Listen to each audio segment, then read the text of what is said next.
Hello, this is Larry Johnson again, and this is another in my series of video blogs on improving corporate culture. And today I wanted to talk about employee retention and how you hold on to those great employees so they won't abandon you for your competition. And this is particularly germane now because the economy is doing well and unemployment is at record lows. And so finding good employees is hard enough, and the good ones you have, you don't want them to leave. And what comes to mind for me is a company called Market Basket. Now, Market Basket is a chain of 79 supermarkets with $4 billion in revenues. So they're doing pretty well. And they were founded back in 1917 by, and I have trouble pronouncing this, Athanasios and Efrosini Demoulas. They're immigrants from Greece and settled in Lowell, Massachusetts, where they opened a small store called the Acre, affectionately known as Acre Acropolis, because I think it was in the Greek section of Lowell.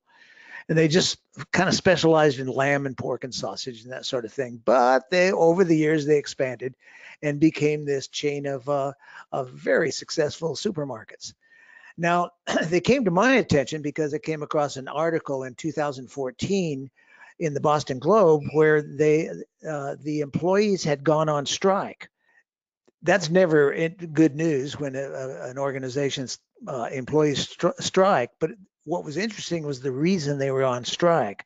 Was it not because they wanted more pay or more benefits or better working conditions? They went on strike because their CEO, a guy named Arthur T. Demoulas, had been fired, and they were protesting his firing. Now, Arthur T. Was one of the grandsons of the founder. I'll call him Arthur Senior, in from 1917. Now, the reason he was fired was because he and his cousin, also named Arthur. I guess the Greeks are fond of the name Arthur. And his cousin had 51% of the board, of the votes on the board, whereas Arthur T only had 49.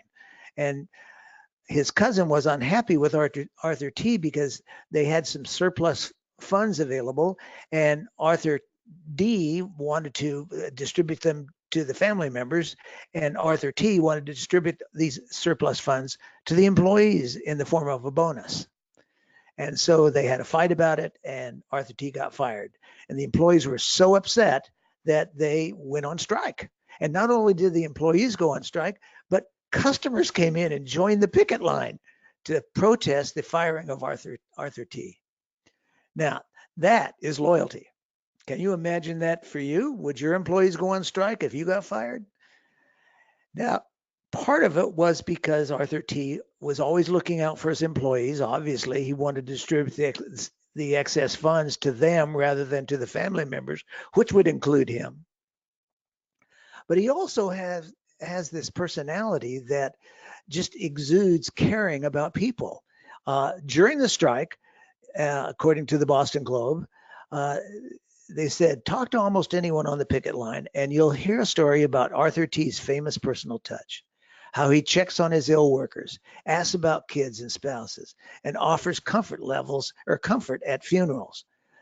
At one rally in Tewksbury, Middleton store manager Terry McCarthy described a call he received from Arthur T 2 years ago when a serious car accident sent his daughter to the hospital.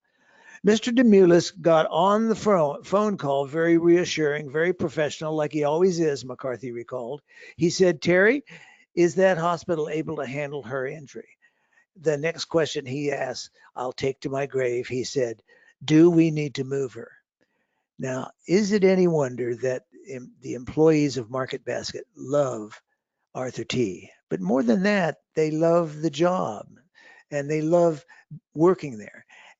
The result of all that is that Market Basket and its turnover rate compared to the industry average works something like this.